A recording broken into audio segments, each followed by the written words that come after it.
Now we're going to talk to Ari Melber. He has written a 74-page report on Organizing for America. That's Barack Obama's grassroots group that they still want to use for actual policies and getting policies passed, not just for winning elections. And he wrote this for Tech President, and he joins us now. Ari, welcome back to the Young Turks. Thank you. All right. Ari, first, I have to confess that even before I read your report, I thought Organizing for America was fairly useless. And after reading it, I actually think it's a little more useful than I suspected.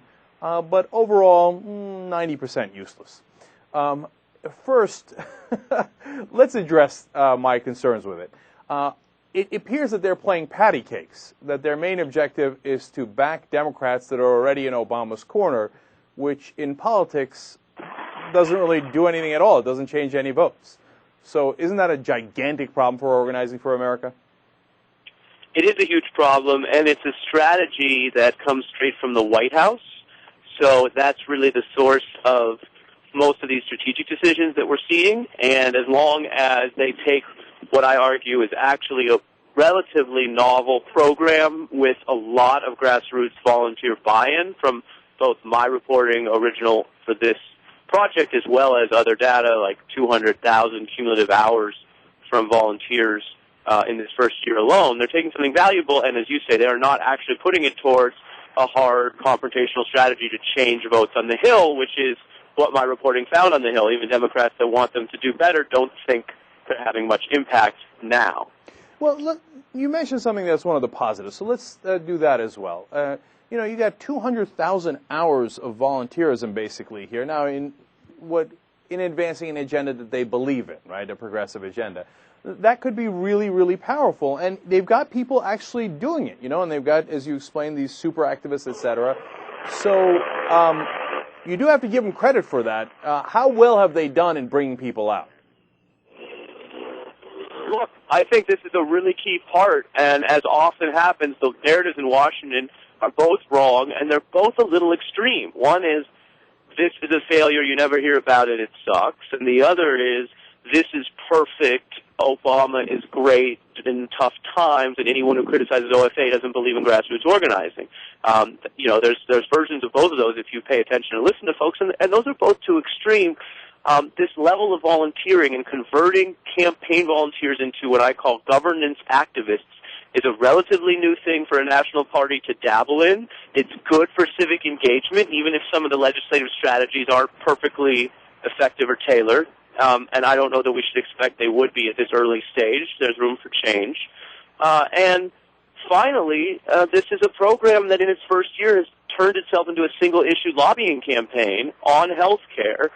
There are many other issues, some of which might even be more progressive, that it could also look towards based on member priorities and other indicators that would also provide change. I found in my research that 44% of the online organizing in year one was on health care, more than any other issue. Most of the other focuses were on fundraising and some social events that I call community maintenance, which aren't really about affecting Congress, but rather keeping the network active and maintaining social capital, which I actually think is fascinating, but again, not related to lobbying. So they can do a lot more. There's a lot of years left in this, I think. All right. Well, let me touch on a couple of things there. One quick note that I'm going to make before I ask you the next question is, I noticed that they spent a lot of time on healthcare, et cetera. Since it appears June, not an hour spent on the economy. And that seems to be, a strange decision, but in reality it's not, of course, because what are they going to do?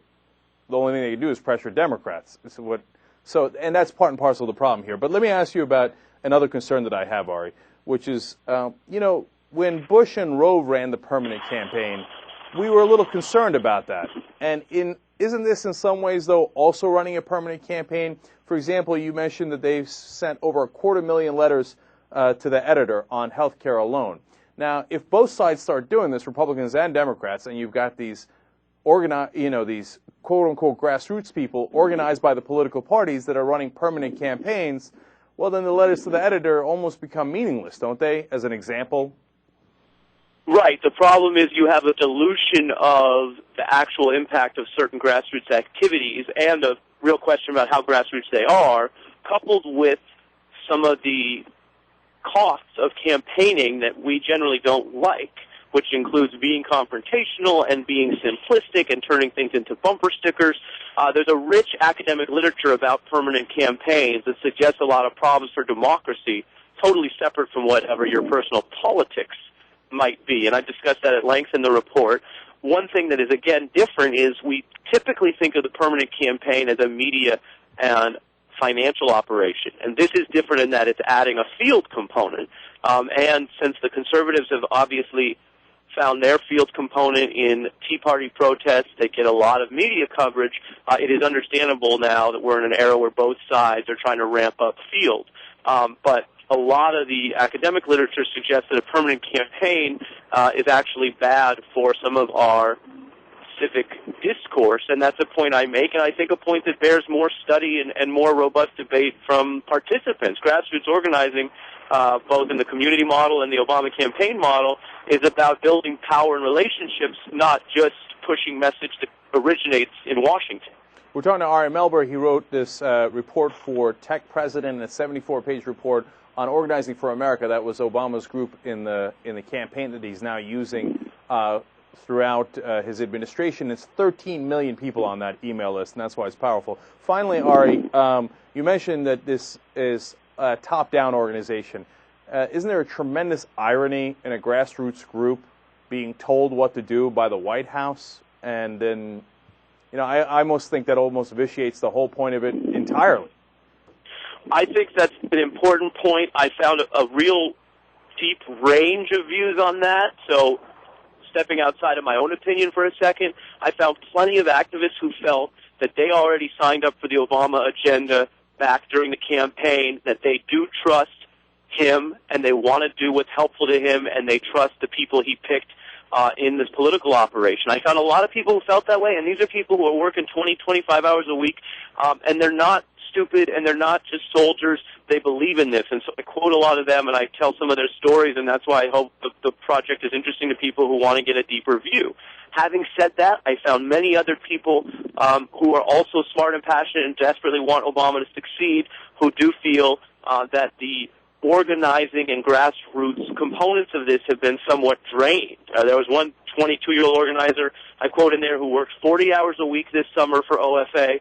This is a person who's deeply committed. I don't think anyone could question their work or their loyalty, who said that this is the opposite of the Saul Alinsky model that Obama had originally put forward, because it does not target power, because it does not have a reciprocal relationship with the people in the grassroots. So again, the report is 74 pages in part because it goes beyond soundbite. I think is extended time to both of those views. So I hope people will check it out. And let me say, it is at techpresident.com. All right, at techpresident.com, and I'm on the side of the 22-year-old, because when the DNC runs the group and Rahm Emanuel gives you your marching orders, you are not challenging power. You are aiding and abetting power. All right, Ari Melber, thank you so much for joining us. We really appreciate it. Hey, thank you, and thanks to your listeners out there for listening and checking it out. All right, thanks a lot, Ari. We'll be right back.